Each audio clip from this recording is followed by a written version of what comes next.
যদি মনে করেন সে ভালো মানুষ সে পাস করতে পারবে না, আমার ভোটটা বিফলে যাবে, পচে যাবে, বাবা মুসলমান হিসাবে আমার ভোট পচুক, কিন্তু আমি পচব না। কাল কিয়ামতের ময়দানে আল্লাহ তাআলা জিজ্ঞাসা করবে না তোমার ভোট কেন পচছে, কিন্তু আল্লাহ প্রশ্ন করবেন তুমি তো দাবি করছো মুসলমান, তুমি দাবি করছো মুমিন, তাহলে তুমি কেন একজন চোরকে তুমি সাক্ষ্য দিলা এমপি বানানোর জন্য সাক্ষ্য দিলা, একজন জিনাখোরকে কেন তুমি মন্ত্রী বানানোর জন্য সাক্ষ্য দিলা, একজন আত্মসাৎকারীকে কেন তুমি সমর্থন দিলা, একজন মানুষের এতিমের মাল আত্মসাৎকারীকে কেন তুমি সমর্থন দিলা? এটা বাবা কড়াই ঘন্টায় আল্লাহ তাআলা হিসাব নেবেন। এই জন্যে আমাদের বুঝে শুনে এজন্যে ভালো মানুষকে দিবেন, বাবা দেওয়ার আগে চিন্তা করবেন। বারবার বলেছি ভোটটা দেওয়ার আগে চিন্তা করবেন, দেওয়ার পরে এই চিন্তা করবেন না আমি কেন এই বেনমাজিকে ভোট দিলাম, কেন এই আত্মসাৎকারীকে ভোট দিলাম, কেন মানুষকে কষ্ট দেওয়ালাকে আমি ভোট দিলাম।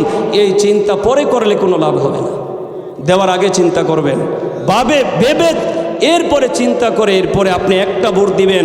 আপনার একটা ভোটের দ্বারা যে একজন ভালো মানুষ যদি আল্লাহর জমিনে আসে, যত ভালো কাজ করবে আপনার আমল নামা যাইতে থাকবে।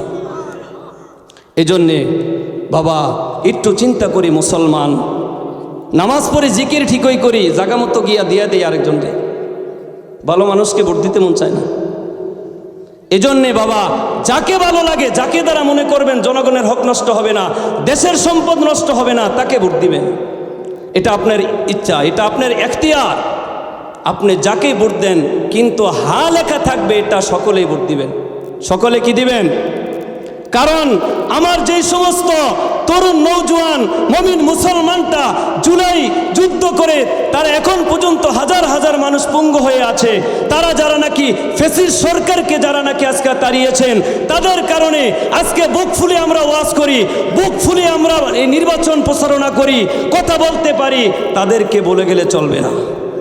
দেশ আমরা পুনরায় যেন কেউ নিজে যা চাই তাই করতে না পারে, দেশ যেন সকলে মিলেমিশে সুন্দর ইনসাফের সাথে ইসলামকে প্রাধান্য দিয়ে দেশ পরিচালনা করতে পারে, এরকম আমরা চাই কিনা বলেন? ওয়াত্তিনি ওয়াজ্জাইতুন, আল্লাহ তাআলা এক নম্বরে 3 ফলের কসম খাইছেন। 3 একটা ফল যেটা ডুমুরের মতো একটা ফল, ওয়াজ্জাইতুন, এবং আল্লাহ জাইতুনের শপথ খাইছেন। ইমাম সৈয়দি রহমাতুল্লাহি আলাইহি বলেন এই 3 ফল এবং জাইতুন দুটোটাই হলো খাবার জাতীয়, দুটোটাই কি খাবার। আল্লাহ রাসূল বলেন হে আমার উম্মতেরা, আল্লাহ তাআলার সৃষ্টি যেই জাইতুনের তেল আছে, এই তেলটা তোমরা খাও এবং শরীরেও ব্যবহার করো, তাহলে তোমাদের জন্যে এটা উপকার হবে।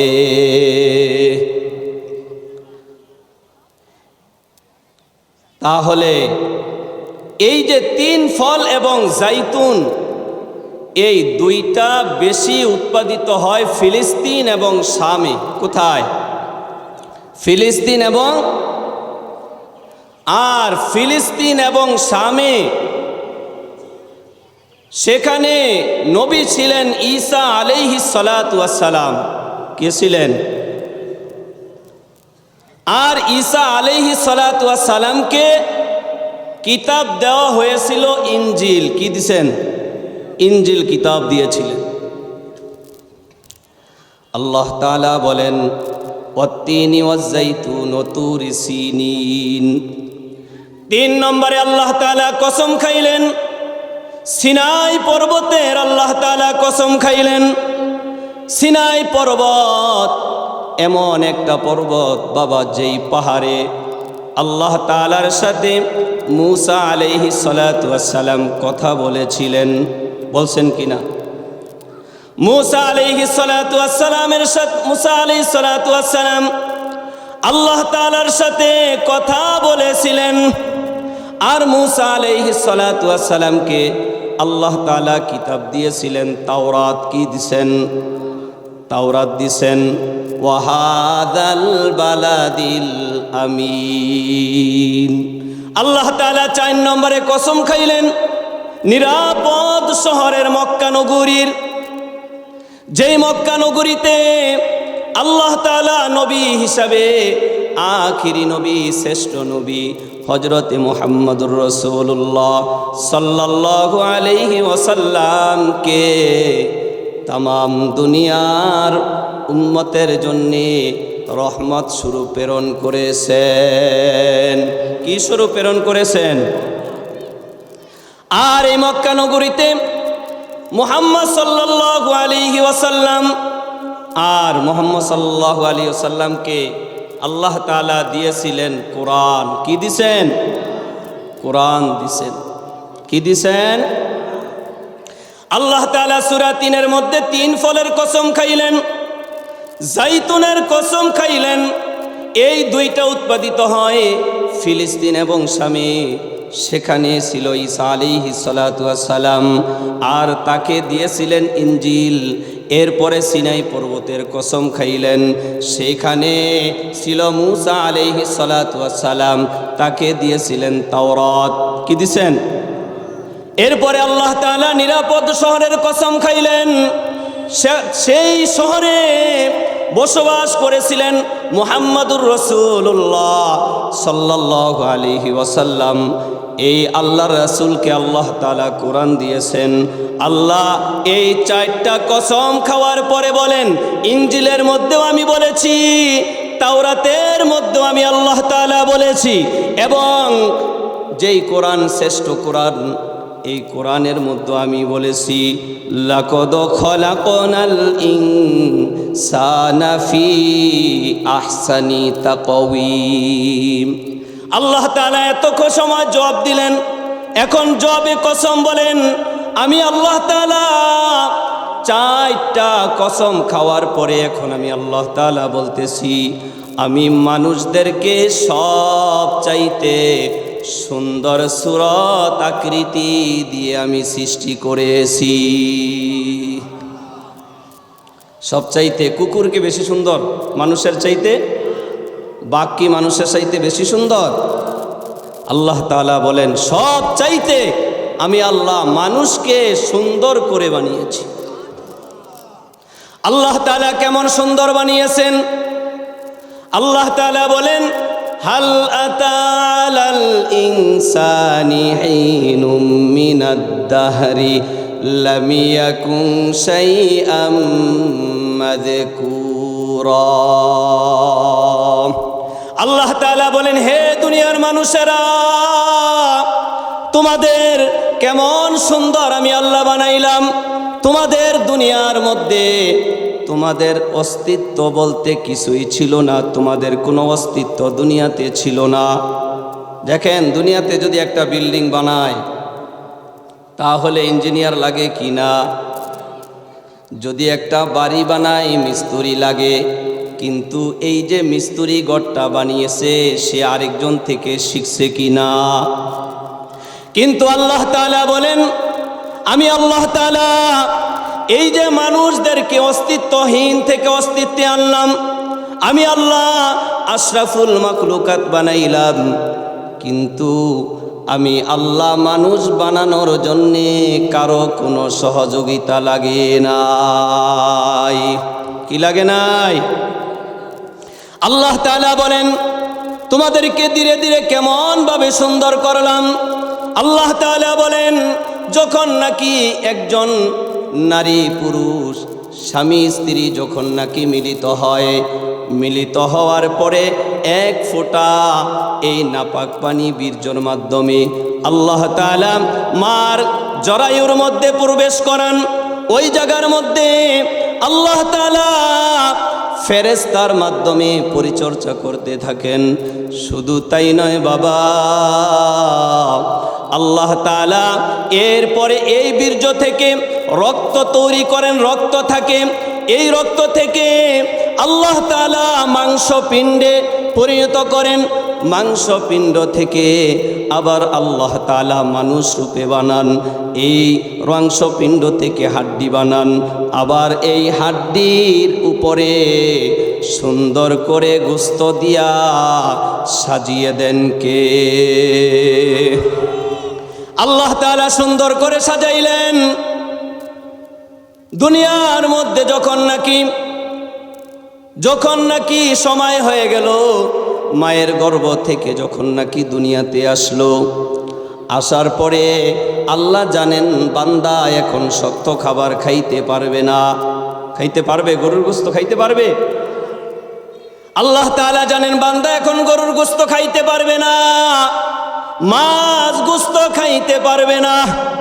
আল্লাহ তাআলা বলেন আমার বান্দা খাইতে পারবে না জানি, এজন্যে আমার বান্দার জন্যে এমন সুস্বাদু এত সুন্দর মায়ের গর্ভে মায়ের স্তনে এমন সুন্দর দুধের ব্যবস্থা করলাম, যেই দুধটা গরমও না ঠান্ডাও না, যেটা বান্দার জন্যে কষ্টকর হয়ে যাবে। কে দিল এত সুন্দর খানা? আল্লাহ তাআলা বলেন বান্দা যখন ছোট ছিলা তোমার হাতটা তুমি নাড়াইতে পারো নাই, তোমার চক্ষু ছিল চক্ষু দিয়ে তুমি দৃষ্টিপাত করতে পারো নাই, বান্দা তোমার পা ছিল পা দিয়ে হাঁটতে পারো নাই। আমি আল্লাহ ধীরে ধীরে ধীরে ধীরে ধীরে ধীরে তোমাদেরকে বড় করলাম, তোমাদের শরীরের মধ্যে শক্তি দান করলাম, তোমাদেরকে এত সুন্দর চেহারা বডি ফিটনেস দান করলাম, শরীরে এত শক্তি, এখন পরিপূর্ণ যুবক পরিপূর্ণ শক্তিশালী তুমি হয়ে গেলা। আল্লাহ তাআলা বলেন আলাম নাজআল লাহু আইনাইন ওয়া লিসানাও ওয়া শাফাতাইন। আল্লাহ তাআলা বলেন বান্দা কেমন? আমি কুদরতওয়ালা ক্ষমতাওয়ালা বান্দা। দুনিয়ার মধ্যে যখন বড় হইলা, এই যে তুমি চক্ষু দিয়ে সুন্দরভাবে তোমার মাকে দেখো, আসমান দেখো, জমিন দেখো, নক্ষত্র তারা তারকারাজি চন্দ্র সূর্যগুলা দেখো, দুনিয়ার সমস্ত নাজ নিয়ামতগুলা দেখো। আমি আল্লাহ তাআলা যদি তোমাদেরকে যদি দুইটা চক্ষু দান না করতাম, বান্দা তোমাদের কিছু দেখা সম্ভব ছিল? আজকে বাবা বলেন আল্লাহর পক্ষ থেকে চক্ষু দুইটা কেমন নিয়ামত। দুনিয়ার মধ্যে এই যে বর্তমান সময়ে নির্বাচনের প্রচার চলতেছে কিনা, যারা এমপি পদে দাঁড়িয়েছেন বলেন এই এমপি পদে যারা দাঁড়িয়েছেন তাদের মধ্যে কোনো একজন কি অন্ধ খুঁজে পাইবেন? তাহলে দুনিয়ার মধ্যে একজন অন্ধ মানুষকে এমপি বানানো যায় না, একজন মানুষ মন্ত্রী হবে অন্ধ মানুষকে মন্ত্রী বানায় না, একজন অন্ধ মানুষকে বাবা সরকার বানায় না। তাহলে তোমার এমপি হওয়া, তোমার মন্ত্রী হওয়া, তোমার সরকার হওয়া, তোমার চেয়ারম্যান হওয়া, তোমার মেম্বার হওয়া, এই সব ক্ষমতা কার জোরে বলেন? আল্লাহ তাআলা যদি তোমাকে চক্ষু দান না করতেন, তাহলে তোমার এই এমপি মন্ত্রী চেয়ারম্যান হওয়ার কোনো ক্ষমতা ছিল না। কথা ঠিক কি না বলেন? আল্লাহ তাআলা বলেন শুধু চোখ দেই নাই তোমাদেরকে, ওয়ালিসানা ওয়া শাফাতাইন। আমি আল্লাহ তাআলা তোমাদেরকে জিহ্বা দিয়েছি, জবানে কথা বলো, তোমাদেরকে বাকশক্তি দান করেছি। বলেন দুনিয়ার মধ্যে অনেক মানুষ আছে, জবান তো আছে, কিন্তু বাবা এই জবান দিয়ে কথা বলতে পারে না, এমন মানুষ আছে না নাই? ওই মানুষটার কাছে গিয়ে জিজ্ঞাসা করবেন যে জবানের কি মূল্য, কথা বলতে পারা, এই বাকশক্তি আল্লাহ দান করেছেন, এটার কি মূল্য ওই মানুষটা বুঝতে পারবে। কিন্তু আল্লাহ তোমাকে সুস্থ সবল বানিয়েছে, এখন তুমি বুঝো না, কিন্তু তোমার নাফরমানির কারণে আল্লাহ ছিনিয়ে নিলে সেদিন কড়ায় গন্ডায় বুঝবা। আল্লাহ তাআলা বলেন, কুল হুয়াল্লাযী আনশাকুম ওয়া জাআলা লাকুমুস সামআ ওয়াল আবসারা ওয়াল আফইদা। আল্লাহ তাআলা বলেন, বান্দা তোমাদের দুইটা চক্ষু দিছি, চোখের মধ্যে দৃষ্টি শক্তি আমি আল্লাহ দিয়েছি। দুনিয়ার মধ্যে তোমাদের কোন সরকার, তোমাদের কোন এমপি মন্ত্রী, তোমাদের লিডার, তোমাদের কোন রাজনীতিবিদ কেউ কিন্তু তোমাদের চক্ষুগুলা দেয় নাই। আমি আল্লাহ তোমাদেরকে চোখের এই দৃষ্টিশক্তি দান করেছি। এবং শুধু তাই নয়, তোমাদের এই যে কান দিয়ে শ্রবণ করো, এই দুইটা কান আমি আল্লাহ তাআলা তোমাদেরকে দান করেছি। দুনিয়ার কেউ তোমাদেরকে কান দেয় নাই। আল্লাহ তাআলা বলেন, দুনিয়ার মধ্যে তুমি বুঝবা, বোঝার জন্যে ভালোটা বুঝবা, এই বোঝার জন্যে তোমাদেরকে আমি আল্লাহ একটা দিল দিয়েছি। কি দিয়েছি? আল্লাহ তাআলা বলেন, লা ইয়ানফাউ মালু ওয়ালা বানুন ইল্লা মান আতাল্লাহা বিকলবিন সালিম। কাল কিয়ামতের ময়দানে কারো সন্তান কাউকে বাঁচাইতে পারবে না, কারো কোনো সম্পদ কাউকে বাঁচাইতে পারবে না। তবে বাবা, ইল্লা মান আতাল্লাহা বিকলবিন সালিম, কারো অন্তরটা যদি পরিশুদ্ধ হয়, কারো অন্তরে যদি আল্লাহকে স্থির করে নিতে পারে, আল্লাহর মহাব্বত যদি অন্তরের মধ্যে জায়গা করে নিতে পারে, আল্লাহ বলেন ওই বান্দা যেখানে যাবে সেখানেই আমি আল্লাহকে দেখতে পাবে। যেখানে যাবে সেখানেই আমি আল্লাহকে দেখতে। আল্লাহ তাআলা বলেন, বান্দা শুধু তোমাদেরকে কান দেই নাই, চোখ দেই নাই, জবান দেই নাই, বান্দা তোমাদেরকে ব্রেন দিয়েছি জ্ঞান খাটানোর জন্যে। তোমাদেরকে এই যে তুমি যখন ছোট ছিলা, দুনিয়ার মধ্যে দেখেন বাবা, একটা মা যখন যত কাজের মধ্যে থাকে, কিন্তু সন্তান যখন কান্না করে মা দৌড়ায় আসে কিনা? আসে কিনা? এই মহব্বত কে ঢেলে দিল মায়ের অন্তরে? দাদির অন্তরে কে মহব্বত দিয়ে দিল? চাচার অন্তরে কে মহব্বত দিয়ে দিল? আত্মীয় স্বজনের অন্তরে কে মহব্বত দিয়ে দিল? আল্লাহ তাআলা বলেন, বান্দা তোমাদের যদি দিকে তাকাও তাহলে আমার নিয়ামতের কখনো ওয়াইন তাউদ্দু নি'মাতাল্লাহ লা তুহসুহা, বান্দা আমার নিয়ামত যদি গণনা করা শুরু করো তাহলে কোনো দিন শেষ করতে পারবে না। আল্লাহ এত এত নিয়ামত দিয়েছে, এত এত কি দিয়েছে?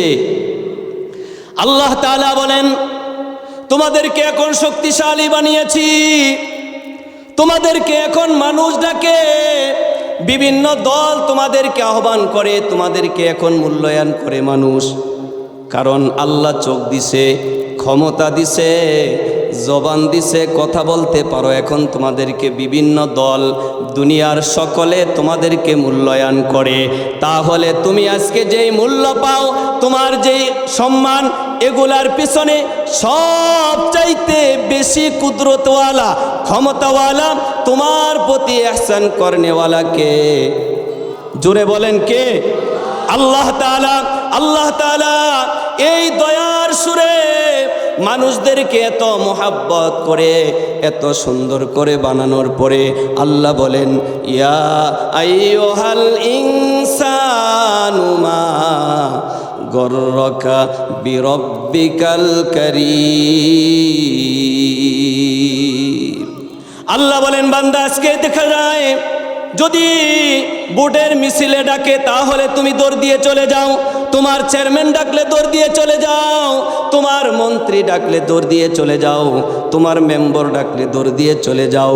কিন্তু বান্দা একটু চিন্তা করো, তোমার দিকে তাকাও, তোমার যা কিছু শরীরে আছে এটা তোমার নেতা দেয় নাই, এটা স্বয়ং আমি আল্লাহ দিয়েছি। তাহলে বোঝা গেল, তোমার নেতা ডাকলে তুমি দৌড় দাও, তোমার লিডার ডাকলে তুমি দৌড় দাও। আল্লাহ যে বলছেন, যখন মুয়াজ্জিন আজান দেয় আল্লাহু আকবার, আল্লাহ সবচাইতে বড়। এখন তুমি মিছিলে গিয়ে তুমি অমুক ভাইয়ের চরিত্র ফুলের চাইতে পবিত্র, এই যে স্লোগান দাও তুমি নামাজ নাই, কয়েক ওয়াক্ত নামাজ ছুটে যায়, তাহলে বোঝা গেল আল্লাহর চাইতে তোমার কাছে নেতা বড় হয়ে গেছে।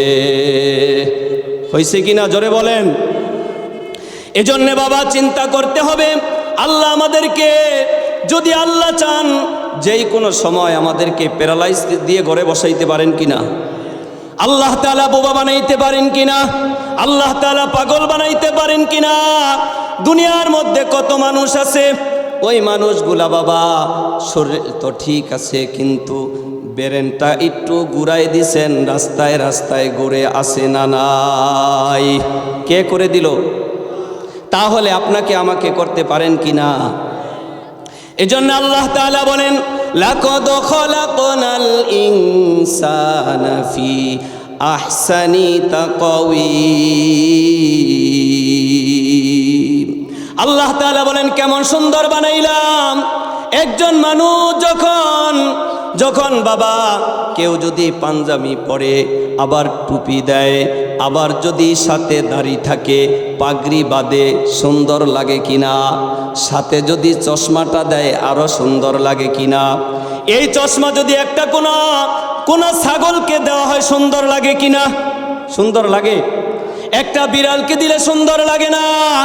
আল্লাহ বলেন এই সুন্দর আমি একমাত্র আমি মানুষদেরকেই সুন্দর করে বানিয়েছি। একমাত্র সুন্দর সুরত আমি কাকে দিয়েছি? লাকাদ খলাকনাল ইনসানা ফি আহসানি তাকওয়িম সুম্মা রাদাদনাহু আসফালা সাফিলিন। আল্লাহ তাআলা বলেন তোমাদেরকে এত সুন্দর বানানোর কারণে আজকে একজন বিভিন্ন পদে আছো, একজন বিভিন্ন মর্যাদা নিয়ে আসো, একজন মাদ্রাসার মুহতামিম হয়ে আছো, একজন ইমাম হয়ে আছো, একজন বড় কিছু হয়ে আছো। আল্লাহ বলেন সুম্মা রাদাদনাহু আসফালা সাফিলিন। আবার এমন কিছু মানুষ আছে যারা নাকি সব চাইতে নিম্ন শ্রেণীর অন্তর্ভুক্ত আল্লাহ করে দেয়, সবচাইতে হীনগ্রস্ততার অন্তর্ভুক্ত করে দেয়। এমন মানুষ আল্লাহ তাআলা কাদেরকে করে দেন? যাদের মধ্যে ঈমান নাই। যাদের মধ্যে কি নাই? ঈমান নাই। তাদেরকে আল্লাহ নিম্ন শ্রেণীর বানায় দেন। কি নাই? এজন্যে বাবা দুনিয়ার মধ্যে দেখেন আমরা যুবক আছি, এক সময় বুড়া হব কিনা, এক সময় বৃদ্ধ হয়ে যাব। মুসলমানও যুবক থাকে আবার বৃদ্ধ হয়, কিন্তু দুনিয়ার মধ্যে একজন কাফেরও যুবক থাকে আবার বৃদ্ধ হয়। কিন্তু যখন একটা মুমিন মুসলমান ইমানদার যখন মৃত্যুবরণ করবে, আল্লাহ তাআলা কাল কিয়ামতের ময়দানে আবার সেই সুন্দর, সেই সুরত, সেই আকৃতি আল্লাহ মুমিন ইমানদার মুসলমানদেরকে আল্লাহ ফিরাই দিবেন। কিন্তু একজন কাফেরকে আর সেই সৌন্দর্য ফিরাই দিবে না। কাফেরদের কি দিবে না? এজন্য আমার মোল্লা কেন কয় আমার মধ্যে ঈমান আছে। ঈমান যদি না থাকে তাহলে আমার কোনো মূল্য নাই। এজন্যে আমার শায়েখ বলে গেছেন আমাদের 1 নম্বর কাম হলো ঈমান মজবুত করা, 2 নম্বর কাজ হলো আমলটাকে মজবুত করা। ঈমান আমল মজবুত। এজন্যে আল্লাহ তাআলা বলেন, এরপরে আল্লাহ তাআলা বলেন ইল্লাল্লাযীনা আমানু ওয়া আমিলুস সলিহাত। এরপরে আল্লাহ তাআলা বলেন কয় যারা নাকি ইল্লাল্লাযীনা আমানু, যারা ঈমান আনে, যারা কি আনে? ঈমান আনে।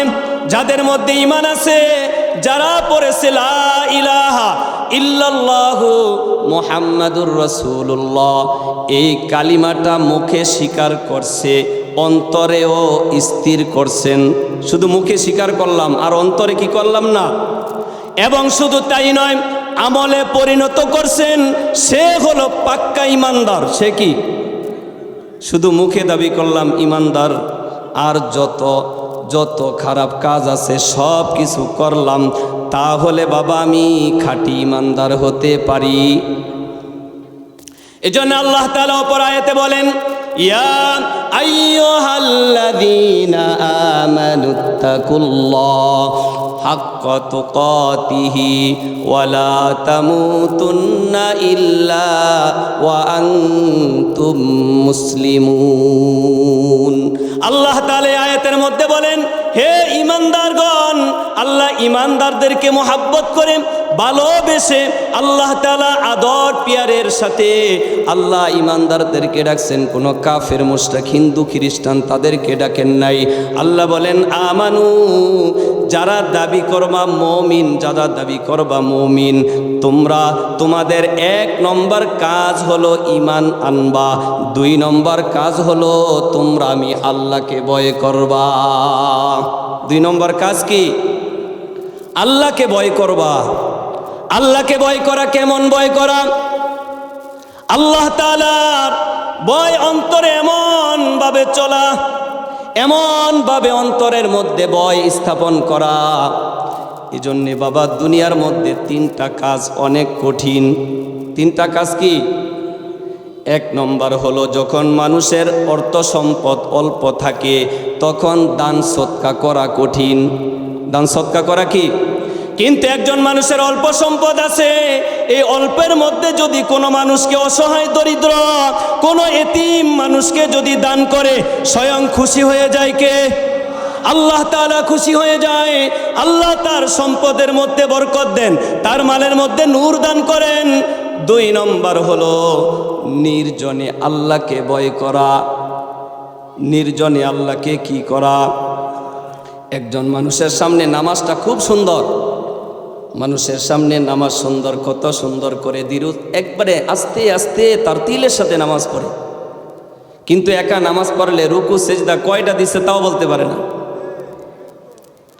এজন্যে আমি যখন একা আছি, একা ঘরের মধ্যে আছি, অন্ধকারের মধ্যে আছি, দুনিয়ার কেউ যদি না দেখে, বাবা আমাদের তো একজন মালিক আছে না নাই? সেই মালিকই ঘুমায় থাকে। লা তাখুদুহু সিনাতু ওয়ালা নাওম। আল্লাহু আকবার। এমন একজন মালিক আমরা পাইছি, যেই মালিক কখনো আমরা ঘুমাই, আমাদের জন্য তোষকের ব্যবস্থা আল্লাহ করে দিয়েছেন, আমাদের জন্য নরম বিছানা, নরম বিছানার ব্যবস্থা করেছেন, কত সুন্দর বাবা, সুন্দর নরম বালিশের ব্যবস্থা করেছেন, গরমের দিনে এসির ব্যবস্থা করেছেন। বান্দা ঘুমাও, আরাম, দুনিয়াতে আরামে থাকো। আল্লাহ বলেন বান্দা তুমি ঘুমায় থাকো, আমি আল্লাহ ঘুমাই না। আমি আল্লাহ বান্দা বান্দীদেরকে পাহারা দেই, যেন আমার বান্দা বান্দীদেরকে কেউ ক্ষতি করতে না পারে। যদি বাবা আল্লাহ পাহারাদারি আমাদের না করতেন, আমাদের দুনিয়াতে চলা সম্ভব ছিল না। আল্লাহ ফেরেশতাদের মাধ্যমে আমাদেরকে রাত দিন পাহারাদারি করে। এজন্যে আল্লাহ তাআলা বলেন, যদি ঈমানদার হও 1 নম্বর কাজ হলো আমি আল্লাহকে ভয় করো। ভয় করার পরে যদি ঈমানদার হও, শুধু ঈমানদার হয়ে কবরে আসলে চলবে না। ওয়ালা তামুতুন্না ইল্লা ওয়া আনতুম মুসলিমুন। দুনিয়ার থেকে যদি আসবা, মৃত্যুবরণ করবা, এই জায়গায় বাবা এমন কেউ আছেন যে মৃত্যুবরণ করবে না? এমন কোন যুবক ভাই আছেন যে বলবেন যে আমি মৃত্যুবরণ করব না? এমন কেউ নাই। কুল্লু নাফস, আল্লাহ তাআলা জমা ব্যবহার করছেন। আল্লাহ যাকে প্রাণ দিছেন, এই দুনিয়াতে থাকা যাবে না, চলে যেতে হবে। পরকাল আছেন, আমাদের কবর আছেন, পুলসিরাত আছেন, হিসাব নিকাশ আছেন, আল্লাহর সামনে দাঁড়াইতে হবে, আল্লাহ তাআলার দিদার লাভ করতে হবে।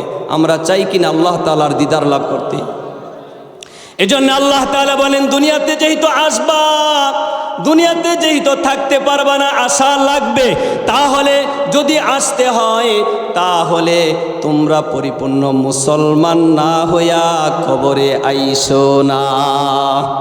তাহলে তো আমরা ঈমানদার, আবার আল্লাহ কেন বললেন মুসলমান?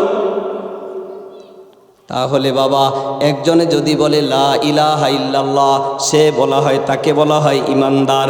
কয় মুসলমান, ওই ব্যক্তি মুসলমান শব্দটা মুসলমান শব্দটা এমন শব্দ, ওই মানুষকেই বলা হয় যার মধ্যে আল্লাহ যা আদেশ করছেন, রাসূল যা নিয়ে আসছেন, সব কিছু কোনো প্রশ্ন ছাড়া মেনে নেয়, তাকেই বলা হয় মুসলমান। তাকে বলা হয় কি? মুসলমান। এজন্য বাবা কয় ইমানদার। কেন আল্লাহ বলছেন মুসলমান না হয়ে কবরে আসবা না? একজনে ইমানদার, দেখা যায় ইমানদার, আবার ইমানদার দাবি করে, আবার সুদও খায়, আছে না নাই? ইমানদার দাবি করে ঘুষও খায়, ইমানদার দাবি করে কিস্তিতে টাকা লাগায়, আছে না নাই? এমন মানুষ আছেন বাবা ইমানদার। তাহলে বাবা আজকে আপনাদেরকে বলি, আল্লাহ তাআলা আদেশ করছেন ছাগল খাওয়ার জন্যে। ছাগলের মধ্যে গোশত রক্ত আছে কি নাই? গোশত রক্ত আছে। আমরা খাই কি না? খাই কেন? আল্লাহ তাআলা হালাল করছেন। কি করছেন? কিন্তু একটা শুকুরের মধ্যে গোশত আছে না নাই? রক্ত আছে না নাই? কিন্তু সেটা আমরা কেন খাই না? কয় খাই নাই কারণে আল্লাহ তাআলা সেটাকে হারাম করেছেন। তাহলে যে আল্লাহ ছাগলকে হালাল করার কারণে আমরা খাই, তাহলে সেই আল্লাহ তো শুকুরকে হারাম করেছে, শুকুর খাই না। তাহলে সেই ওই আল্লাহ সুদকে হারাম করেছেন, কেন সুদটা খান? কেন খান? তাহলে আপনি নিজেকে দাবি করতে পারেন ইমানদার, কিন্তু পরিপূর্ণ মুসলমান হতে পারেন নাই। আপনি ইমানদার হয়েছেন, আপনি একজনের জমি দখল করে আছেন, আপনি তো মনে করেন ইমানদার, কিন্তু পরিপূর্ণ মুসলমান হতে পারেন নাই। যদি পরিপূর্ণ মুসলমান হতে হয়, ইয়া আইয়ুহাল্লাযীনা আমানু দুখুলু ফিস-সিলমি কাফা, ইসলামের মধ্যে পরিপূর্ণ ঢুকো। যেটা মন চাই ওইটা মানবা, আর যেটা ভালো লাগে না ওইটা মানবা না। এর নাম মুসলমানই। নামে মুসলমান দাবি করলে চলবে না। নামে মুসলমান নাকি কামে মুসলমান? নামে কামে মিল না হলে বইবে যে তুফান। তুমি নাম রাখছো মুসলমান, কিন্তু তুমি কাজ করো একজন ইহুদি খ্রিস্টানের মতো। তাহলে তোমার সন্তান বিবাহ করাইবা, তুমি সেখানে একজন বিদুরিনীর মতো গান বাজনা, অশ্লীলতা, বেহায়াপনা সেখানে গায়ে হলুদ, এটা কোনো মুসলমানের কালচার? কয় তাহলে তুমি ইমানদার দাবি করো, কিভাবে সেগুলা গান বাজনা করে সন্তানকে বিবাহ করাও, মেয়েকে বিবাহ দাও? তুমি তোমার সন্তানকে মুসলমানি করাইছ, এখন কেন আল্লাহর নাফরমানি দিয়ে, অশ্লীলতা দিয়ে তুমি রাতভর মুমিন মুসলমানের ঘুমটা হারাম করে দাও? বুঝা গেল তুমি ইমানদার, মুসলমান হইতে পারো নাই। কি হতে পারো নাই? মুসলমান হতে পারো নাই। এই জন্যে আল্লাহ তাআলা বলেন ইল্লাল্লাযীনা আমানু ওয়া আমিলুস সলিহাত, আমলে সলেহ করো। কি করো? আমলে সলেহ করো। আমলে সলেহ বাবা, নামাজ পড়া একটা আমলে সলেহ, হজ করা একটা আমলে সলেহ, যাকাত দেওয়া একটা আমলে সলেহ, একজনকে টাকা দেওয়া একটা আমলে সলেহ, একজনকে কাজ শিখায় দেওয়া এটাও আমলে সলে, সুদ না খাওয়া এটাও আমলে সলে, ঘুষ না খাওয়া এটাও আমলে সলে, কারো উপরে জুলুম না করা এটাও আমলে সলে, সন্তানকে আদব শিক্ষা দেওয়া এটাও আমলে সলে। সন্তানকে কি দিকে শিক্ষা দেওয়া? সন্তানকে আদব, শিষ্টাচার শিক্ষা দেওয়া, ভদ্রতা শিক্ষা দেওয়া। আজকে মুমিন মুসলমানের জন্য আফসোস হলো, নিজেকে দাবি করে মুমিন, নিজেকে দাবি করে মুমিন, কিন্তু ওই মুমিনের ঘরে সন্তান দিয়েছেন আল্লাহ। এই সন্তান আল্লাহর পক্ষ থেকে রিজিক কিনা, জোরে বলেন? আল্লাহর পক্ষ থেকে বড় রিজিক হলো, আল্লাহ তাআলা বলেন ইয়া আইয়ুহাল্লাযীনা আমানু লা তুলহিকুম আমওয়ালুকুম ওয়ালা আওলাদুকুম আন যিকিরিল্লাহ। আল্লাহ তাআলা বলেন হে ঈমানদাররা, আমি তোমাদেরকে দুনিয়াতে সম্পদ দিছি, এটাও রিজিক। তোমাদেরকে সন্তান দিয়েছি, এটাও রিজিক। তোমাকে স্ত্রী দিছি, এটাও রিজিক।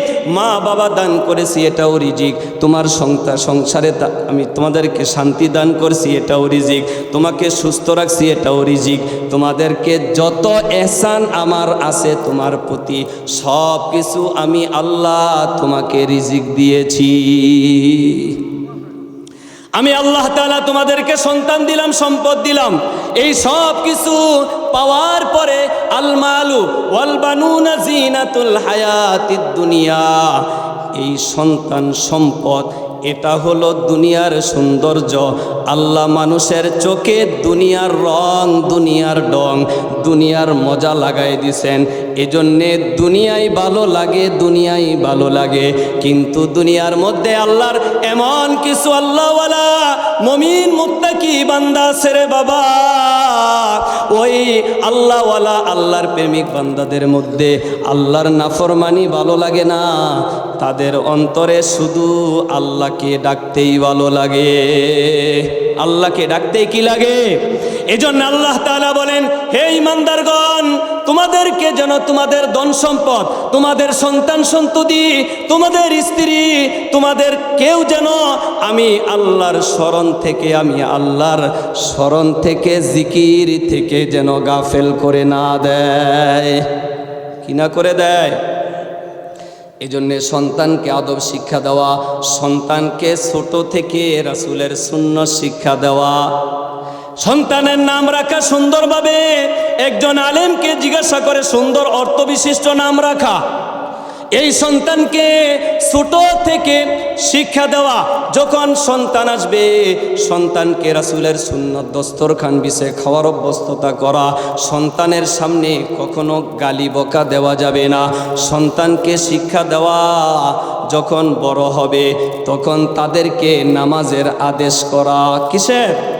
আল্লাহ রাসূল বলেন, মুরু আওলাদাকুম ওয়া হুম আবনাউ বিসাবঈ সিনিন। তোমার সন্তান যখন 7 বছর বয়স হয় তখন তুমি নামাজের আদেশ করো। অদরিবুহুম ওয়া হুম আবনাউ বিআশরি সিনিন। আর যখন 10 বছর হয় তখন শুধু বললে চলবে না, বাবা নামাজ পড়ো, মা নামাজ পড়ো। তখন তাদেরকে নামাজ না পড়লে শাসন করা লাগবে। কি করা লাগবে?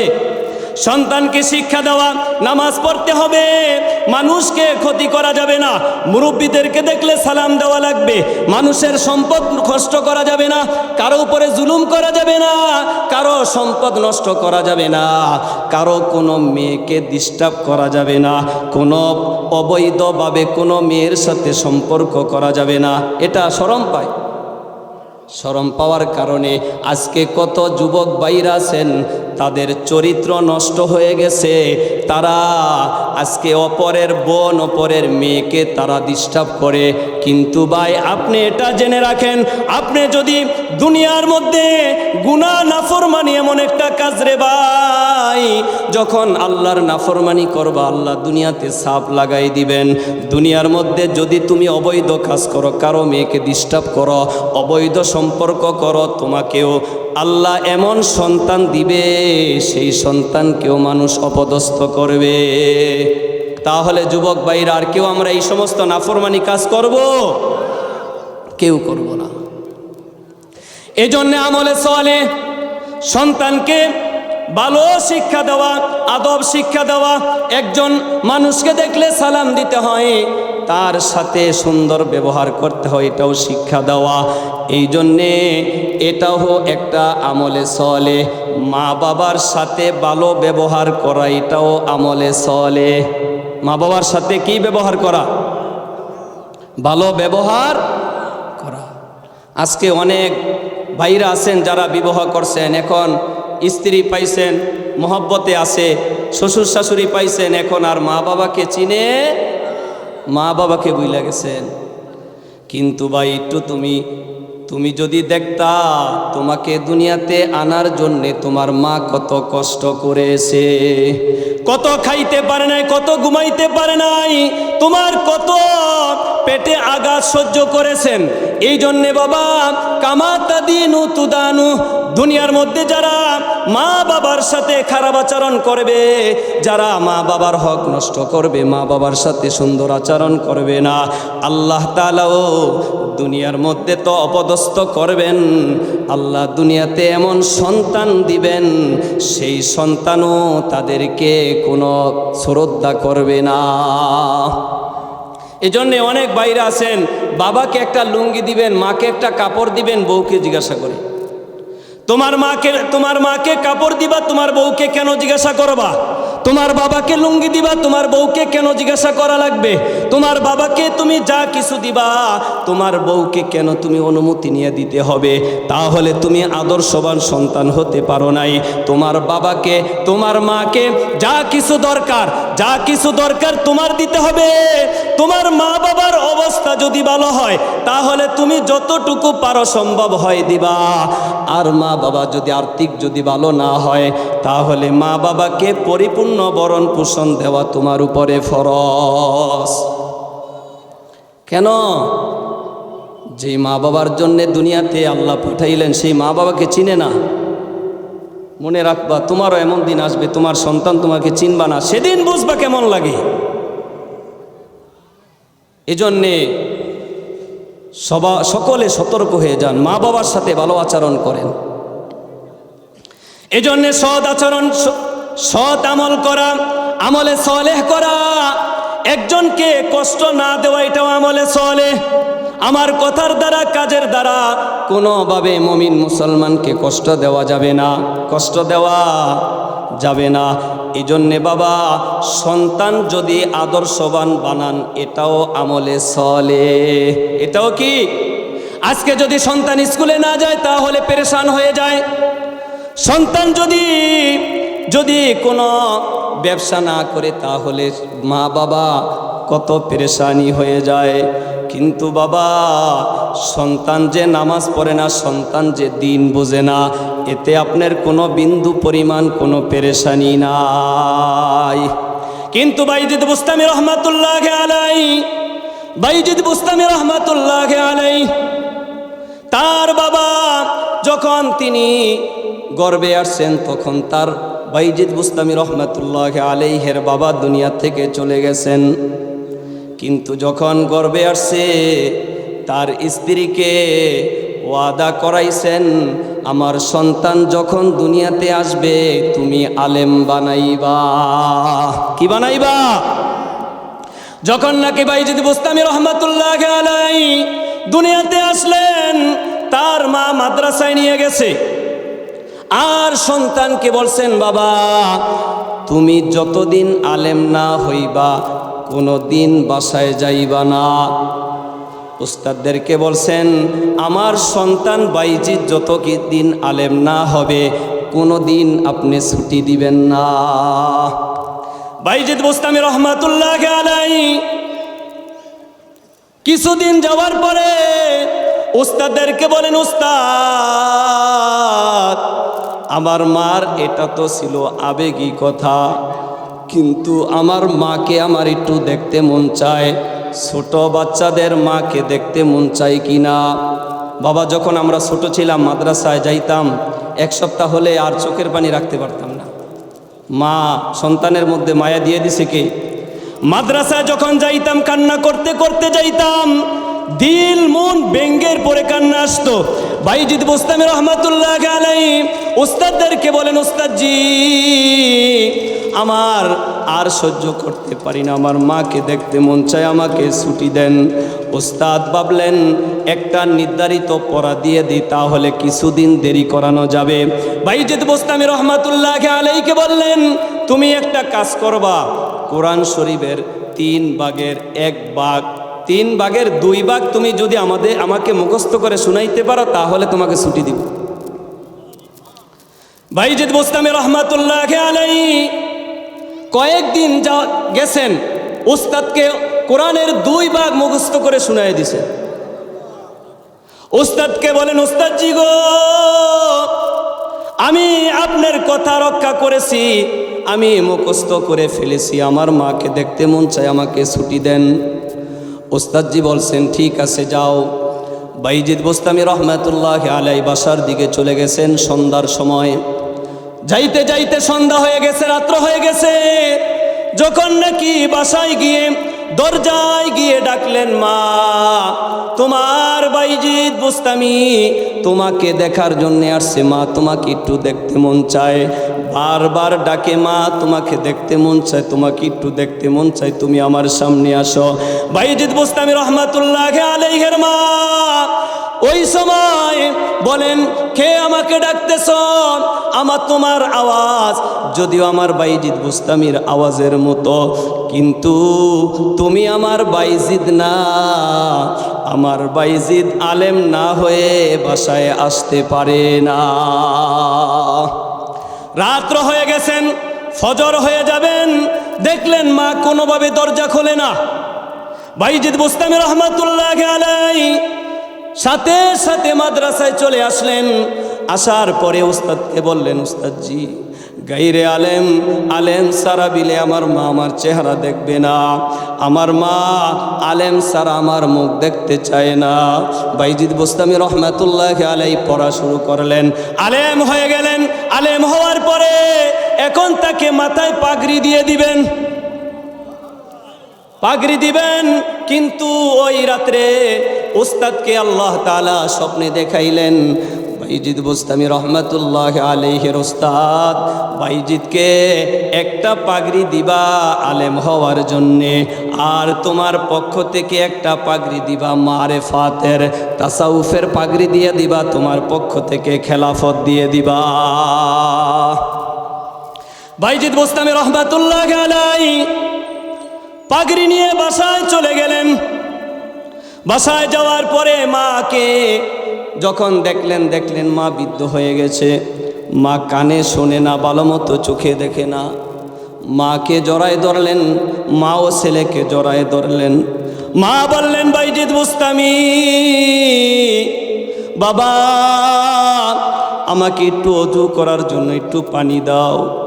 অজু করলেন, বললেন এই জায়নামাজটা আমাকে একটু বিছায় দাও। বাইজিদ বোস্তামি রহমাতুল্লাহ আলাইহির মা নামাজ পড়ে আল্লাহর কাছে দোয়া করলেন, আল্লাহ আমার স্বামী আমার কাছে যেই আমানত রেখেছেন, আমি আমার বাইজিদকে আলেম আল্লাহ বানিয়েছে, আমার আমানত রক্ষা করেছি। আল্লাহ এখন যদি আমি দুনিয়াতে থাকি, আমার বাইজিদ আমার খেদমত করতে গেলে দিনের খেদমত করতে পারবে না। আল্লাহ আপনি আমাকে এখন দুনিয়ার থেকে নিয়ে যান, আমি আমার বাইজিদের দ্বারা দুনিয়ার কোনো আমার খেদমত নিতে আমি চাই না, আমার বাইজিদের দ্বারা দিনের খেদমত যেন হয়। এজন্যে বাবা সেই বাইজিদ বোস্তামি রহমাতুল্লাহ আলাইহির মা কেমন মা ছিলেন, সন্তানকে আলেম বানানোর জন্য, দিন শিখানোর জন্য কেমন চেষ্টা করেছেন। আজকে আমরা কি চেষ্টা করি? স্বামীর আমানত কিভাবে রক্ষা করছেন? এজন্য আমলে সালেহ সৎ আমল যদি করি তাহলে জান্নাতে যাওয়া যাবে। এজন্যে যদি আমার আমল যদি সঠিক না হয় বাবা জান্নাতে যাওয়া যাবে না। এই জন্যে আমরা যদি দুনিয়াতে ভালো কিছু চাই, দুনিয়াতে যদি বাবা কেউ যদি আম গাছ লাগায় কাঁঠালের আশা করা যায়, কেউ যদি বড়ই গাছ লাগায় কাঁঠালের আশা করা যায়, তাহলে দুনিয়া হলো হিসাব করার জায়গা। হাসিবু আন ক্বাবলা আন তু হাসিবু ক্বাবলা আন তুহাসাবু, হিসাব আল্লাহ তো নিবেন। আল্লাহ হিসাব নেওয়ার আগে বাবা একটু জীবনের দিকে তাকান, আগে নিজে হিসাব করেন। যেমন কর্ম করবেন তেমন আপনি হাসরে পাইবেন। এজন্যে হালাল খাবার খাওয়া এটাও একটা আমলে সলে। হালাল খাবার খাওয়া কি? তাহলে আজকে দেখা যায় আমরা তো নামাজ পড়ি, জিকির করি, তাসবিহ পড়ি, এত দোয়া করি, কেন দোয়া কবুল হয় না? কয় আপনি যদি হালাল খান তাহলে দোয়া কবুল হবে, হারাম যদি খান তাহলে দোয়া কবুল হবে না, ইবাদত কবুল হবে না, হজ করলে হজ কবুল হবে না, যাকাত দিলে যাকাত কবুল হবে না। যদি আপনার আমলগুলা যদি আল্লাহর কাছে পছন্দনীয় বানাইতে চান, এজন্য আমাদের আমলে সলেহ আমরা যেহেতু রাসূলের রেখে যাওয়া আমানত, এই মেম্বার এটা আমার রাসূলের রেখে যাওয়া আমানত, আমরা পরস্পরে ধারাবাহিকভাবে আমাদের কাছে চলে আসছে। এজন্যে আমরা যেহেতু আল্লাহ আলেম বানাইছেন, এজন্যে জাতিকে সঠিক বার্তা দেওয়া, জাতিকে সঠিক পথ দেখানো এটা ওলামায়ে কেরামের দায়িত্ব। এজন্যে আমলে সলের মধ্যে একটা হলো সামনে নির্বাচন আসছে, ভোট দেওয়া, এটা আমলে সলে। এটাও কি অল্প সময় শেষ করে দিচ্ছি, ভোট দেওয়া এটাও আমলে সলে। মনে রাখবেন, ভোট মানে একটা সাক্ষ্য দেওয়া, ভোট মানে আমানত রক্ষা করা, ভোট মানে সুপারিশ করা, ভোট মানে উকিল নিযুক্ত করা। আপনি ভোট দেওয়ার ক্ষেত্রে লক্ষ্য করবেন কার ব্যাপারে সাক্ষ্য দিচ্ছেন, কার ব্যাপারে সুপারিশ করছেন, কাকে উকিল নিযুক্ত করছেন। আপনি এটা লক্ষ্য করে এরপরে বাবা একজন ভালো মানুষকে, আপনি দিনদার মানুষকে, একজন নামাজি মানুষকে, একজন আদর্শবান মানুষকে আপনি যাচাই বাছাই করবেন। কি করবেন? যাচাই বাছাই করবেন। এজন্যে আজকে একজন ভালো মানুষ, আজকে যদি নামাজের কথা বলি ভালো লাগে, যদি যাকাতের কথা বলি ভালো লাগে, তাহলে আল্লাহর জমিনে ইনিল হুকমু ইল্লা লিল্লাহ, এই রাজত্ব কার বলেন? তাহলে শাসন ক্ষমতা কার চলবে? আজকে মুমিন মুসলমান মসজিদে গিয়ে সেজদা ঠিকই দিবে, কিন্তু যদি বলা হয় আল্লাহর জমিনে আল্লাহর আইন প্রতিষ্ঠিত হবে, ওই জায়গায় ভালো লাগে না। আপনি শুধু যদি মনে করেন একটা ভোট দিলাম, কি হলো আমার ভোটের দ্বারা? আপনি একটা ভোট দেওয়ার ক্ষেত্রে ভালো মানুষকে বাছাই করবেন, ভালো মানুষকে বাছাই করবেন। আপনি যদি মনে করেন সে ভালো মানুষতে সে পাস করতে পারবেন, আমার ভোটটা বিফলে যাবে, পচে যাবে, বাবা মুসলমান হিসাবে আমার ভোট পচুক, কিন্তু আমি পচব না।